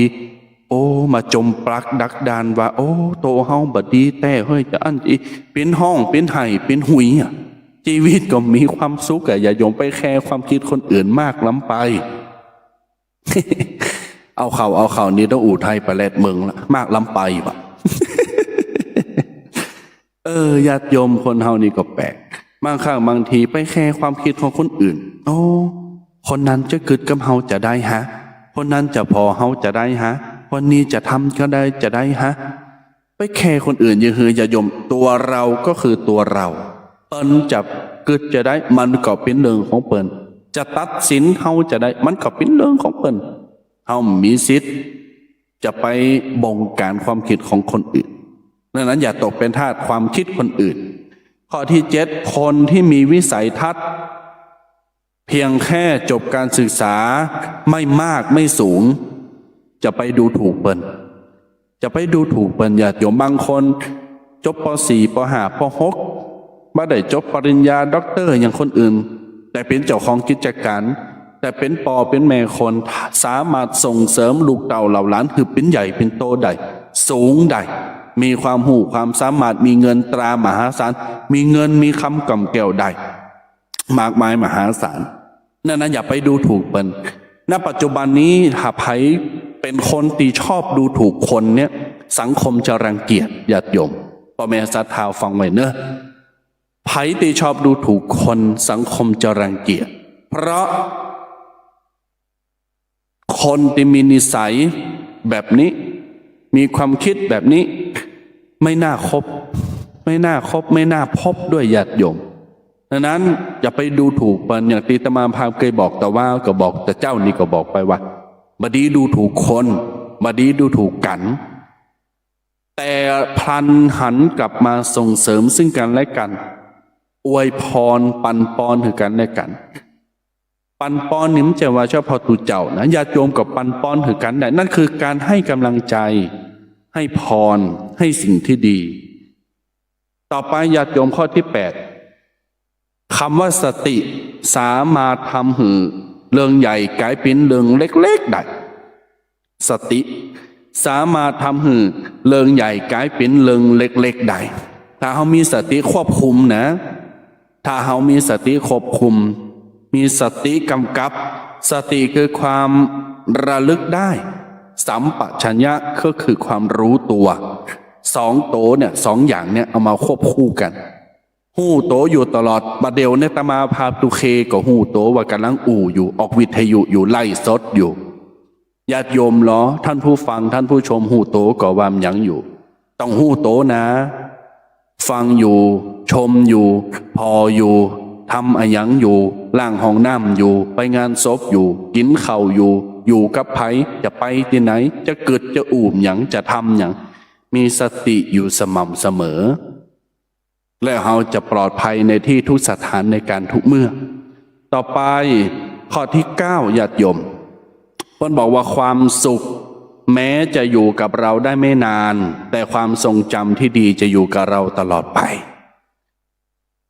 แม้กระทั่งว่าความสุขเนี่ยมันอยู่กับเราแป๊บเดียวแต่เมมโมรีหรือว่าความทรงจำในสมองเขาเนี่ยมันจะจดจำมันจะสิงสถิตอยู่กับเราชั่วชีวิตสมมติว่าเราได้อยู่กับคนที่เราชอบอยู่กับคนที่เราฮักไปในสถานที่เราอยากไปมันมีความสุขแต่สักพักเราก็ต้องกลับเราก็ต้องปิกไปดังนั้นปนบอกว่าคือดื่มด่ำกับบรรยากาศคือความรู้สึกนั้นให้เต็มเปี่ยมให้เต็มเปี่ยมเลยจากนั้นมันจะกลายเป็นความทรงจำที่ดีตลอดชีวิตของเราดังนั้นความสุขแม้จะอยู่กับเราไม่มากและก็ไม่นานแต่มันจะกลายเป็นความทรงจำความทรงจำคืออะไรมันนั่งกึดเติงหาเนี่ยแหละคำว่ากึดเติงหานี่แหละอย่าจบคำว่ากึดเติงหานี่แหละคือโตนี่แหละกึดเติงหาคนนั้นแต่กึดเติงหาอีคนนั้นบ่าตัวนี้กึดเติงหาตุเจ้าตัวนั้นกึดเติงหาตุเคสปุงน้อยกึดเติงหาคนนั้นคนนี้กึดเติงหาแต่ก่อนเขาไปหากันอีน่ะกึดฮอดตีนั้นเขาเคยไปแอวแต่ไข่ไปแหมเนี่ยคือความทรงจำดังนั้นนี่คือข้อที่9ความสุขแม้จะอยู่กับเราไม่นานไม่มากแต่มันจะฝังลึกอยู่ในเมมโมรีหรือความรู้สึกของเราตราบนานเท่านั้นข้อสุดท้ายญาติโยมไม่จำเป็นต้องทำตัวให้ใครชมว่าดีก็ได้บ่จำเป็นจะต้องมารอคำชมจากไผคนนั้นบ่มาชมเฮาคนนี้บ่มาพอเฮาทำมามีกำลังใจทำดีเราเฮ้ยญาติโยมจะไปเยอั้นเป็นว่าคนผีบาในคนยีอี้นะดังนั้นแล้วเพิ่นบอกว่าบัดต้องรอคือไผมาชมว่าดีแต่เ เป็นคนดีแต่เอาปรบมือหน่อยเหรอเอาปันรางวัลหน่อยเหรอไม่ต้องจำเป็นอย่างนั้นเพียงแค่รู้ตัวว่าเราทำดี เพียงแค่หูโตว่าตอนเนี้ยฉันทำแล้วหูโตอยู่ตลอดอยู่สม่ำเสมอเรารู้ของเราก็เพียงพอแล้วก็ต้องไปแคร์คนอื่นโก้คนอื่นบาหันบ่ต้องมาทำดีเอาหน้าญาติโยมทำดีเอาหน้าทำดีออกสื่อภาษาเปิ้นบอกว่าสร้างภาพแต่จริงๆแล้วปัจจุบันนี้ก็จะต้องยอมรับว่าทุกคนสร้างภาพเหมือนกันหมดเลยแต่ภาพใดที่สร้างแล้วออกมาให้คนเห็นปัจจุบันมันเนี้ยใช้คำว่าสร้างภาพก็ใจใดนะแต่มันอยู่ที่ภาพที่เราสร้างภาพที่เราสร้างเป็นภาพที่ดีหรือไม่ดีนั่นแค่นั้นเองสร้างภาพนี่นะถ้าสร้างภาพออกมาบดีก็จะโดนทัวร์ลง ก็จะโดนบูลลี่โดนประนามโดนหยามโดนเหยียดโดนคนสมน้ำหน้าแต่ถ้าสร้างภาพออกมาดี สร้างภาพออกมาโอ้เขาทาดีเวิร์กคนก็จะปรบมืออนุโมทนาชื่นชมดังนั้นนี่คือความหมายคีย์เวิร์ดของคำว่าสร้างภาพเอาละญาติโยม10 ข้อ เดตมาภาพใดอูจากันไปปอจะเป็นเริงละเมาเอาใจหอมปากหอมคอ9:40 นาที064 035 5258 064 035 5258เบอร์โทรหน้าไมเนอร์ญาติโยมเนอร์เบอร์โทรหน้าไม064 035 5258เจริญปอนตอนหับทุกเสียงทุกสาย ทุกท่านทุกคนตีได้ฟังได้ชมอยู่หากว่าจะโทรมาอูจากันก็โทรมาได้หรือจะสนับสนุนของรางวัลวันเด็กวันที่12วันศุกร์นี่ก็สามารถโทรแจ้งมาได้เนอะ064 035 5258นะโยมนะอนุโมทนาทุกคนทุกท่านเนอะตามธรรมเนียมปฏิบัติเนอะญาติโยมของรายการวาทธรรมกำยองตามธรรมเนียมปฏิบัตินะโยมนะใต้รายการก่อนจะปันป้อนก่อนจะเอาโจกเอาใจให้ญาติโยมก็จะมีการสวดอิติปิโสมหาใจแบบย่นย่อที่มันพอสมควรแก่เวลาเพราะญาติโยมหลายท่านหลายคนเรียกร้องว่าโอ้ตุปีท่านอาจารย์ท่านพระครูสูตรหือกำล้อวะกันนี้ขอสูตรหือกำเนอสูตรกำยองนี่มันโมนดีนะวะสูตรปัลละมีมหาใจนี่มันมีที่ไหนนะโยมนะมีกับป่าสร้างละปูนที่นี่ที่เดียวนะที่นี่ที่เดียวนะที่อื่นเป็นสูตรก็ทำนองก็เหมือนยองป่าสร้างนะทำนองยองพระบาทตากผ้านะโยมบาพระบาทตากผ้าเพิ่นสืบไว้ครูบาอาจารย์เพิ่นสืบไว้มาภาพเขาก็ปาสาธาญาติโยมสูตรกันตลอดวันศีลวันธรรมวันศีลวันธรรมไปสืบชะตาอย่างต่างๆเนี่ยดังนั้นญาติโยมศรัทธาสาธุชนทุกคนทุกท่าน9:43 นาทีเวลาดีเวลานี้จักได้สูตรอิติปิโสมหาใจแม่นว่าญาติโยมอยู่ตั้งใดก็ประนมมือไหวเนอเดือถาสกรรมเนอโยมเนอ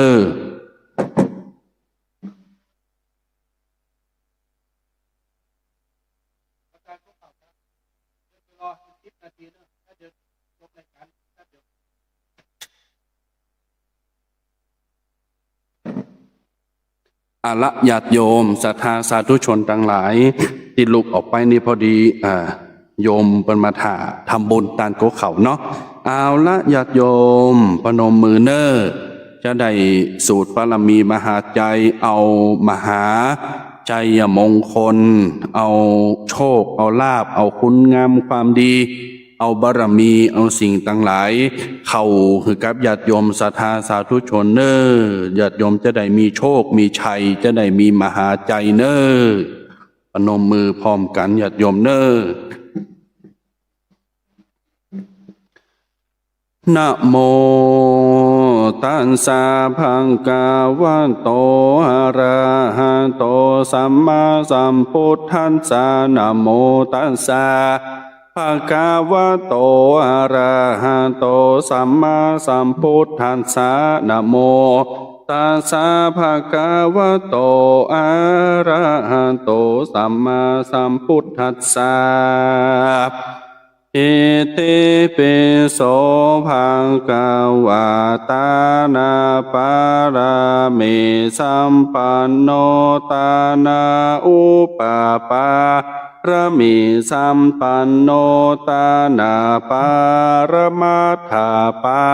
รมิสัมปันโนมหาจัยญาปากโร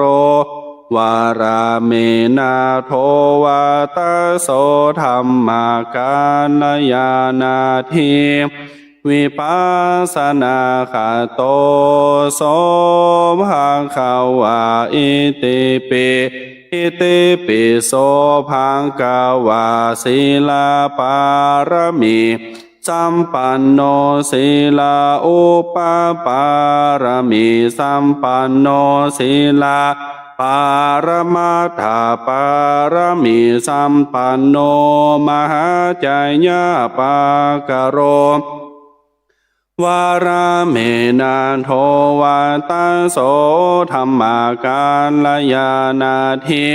วิปัสสนาคาโตโสภะคะวะอิติปิอิติปิโสภะคะวะเนคขมมะปารมีสัมปันโนเนคขมมะอุปปารมีสัมปันโนเนคขมมะปารมัตถปารมีสัมปันโนมหาจัญญาปากโร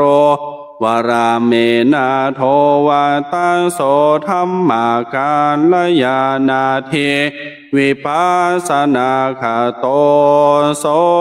ภะคะวะอิติปิอิติปิโสภะคะวะวิริยาปารมีสัมปันโนวิริยาอุปปารมีสัมปันโนวิริยาปารมัตถปารมีสัมปันโนมหาจัญญาปากโรวาราเมนะโทวาตโสธรรมกาลยานาทิวิปัสสนาคาโตโสภะคะวะอิติปิอิติปิโสภะคะวะเมตตาปารามีสัมปันโนเมตตาโอปปารมีสัมปันโนเมตตาปารมัตถปารมีสัมปันโนมหาจัญญาปากโรวาราเมนาโทวาตโสธรรมกาลยานาทิวิปัสสนาคาโตโสภะคะวะอิติปิอิติปิโสภะคะวะอุเปกขาปารมีสัมปันโนอุเปกขาอุปปารมีสัมปันโนอุเปกขาปารมัตถปารมีสัมปันโนมหาจัญญาปากโรวาราเมนาโทวาตโสธรรมกาลยานาทิวิปัสสนาคาโตโสภะคะวะอิติปิอิติปิโสภะคะวะทัสสะปารมีสัมปันโนทัสสะโอปปารมีสัมปันโนทัสสะปารมัตถปารมีสัมปันโนมหาจัญญาปากโรวาราเมนาโทวาตโสธรรมกาลยานาทิวิปัสสนาคาโตโสภะคะวะอิติปิอิติปิโสภะคะวะพุทโธอานันตาเทโกโนวาตโสภะคะวะอิติปิสาธุสาธุสาธุอนุโมทามิอ้าวอิติปิโสมหาชัยมงคลบังเกิดผลแก่บรรดาญาติโยมศรัทธาสาธุชนนาบุญเนอ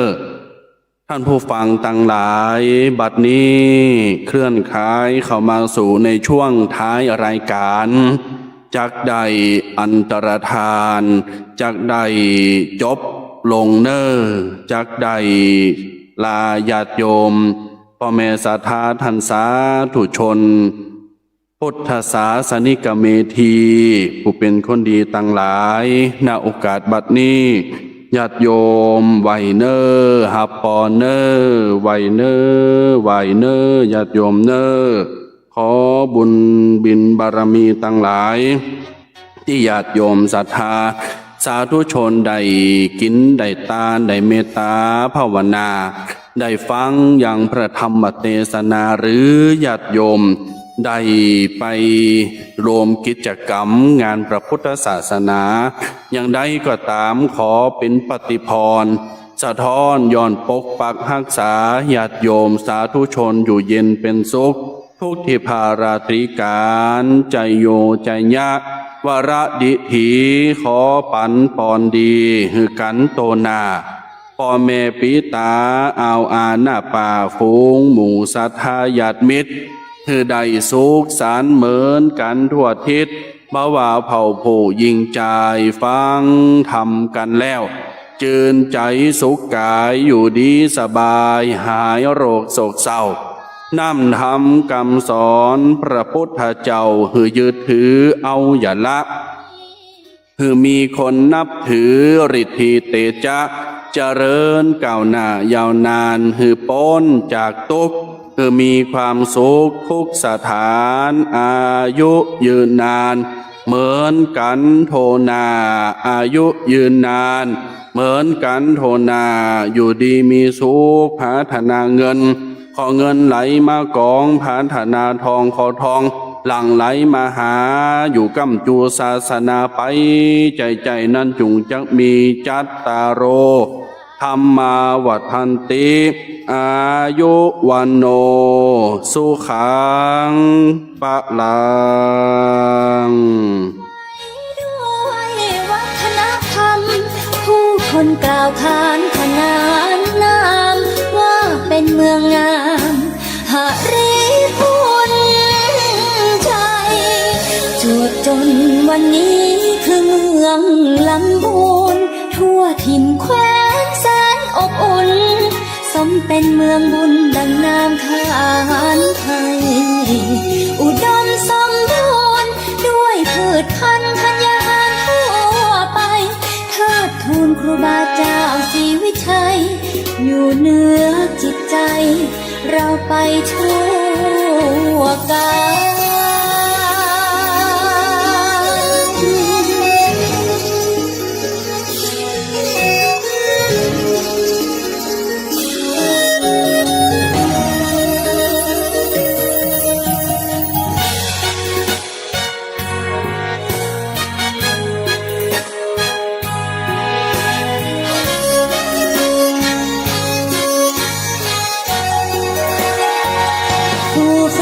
อักขระเด่นล้ำศิลปะงามมากมายวัฒศาสตร์เบ่งบานสานใจประเพณีสืบไว้งดงามบ่มจิตกายใจไว้ด้วยวัฒนธรรมผู้คนกล่าวขานขนานนามว่าเป็นเมืองงามหริพุนชัยจวบจนวันนี้คือเมืองลำพูนทั่วถิ่นแคว้นแสนอบอุ่นสมเป็นเมืองบุญดังนามขานไทยอุดมสมบูรณ์ด้วยพืชพันธุ์ธัญญาหารทั่วไปเทิดทูนครูบาเจ้าศรีวิชัยอยู่เหนือจิตใจเราไปทั่วกัน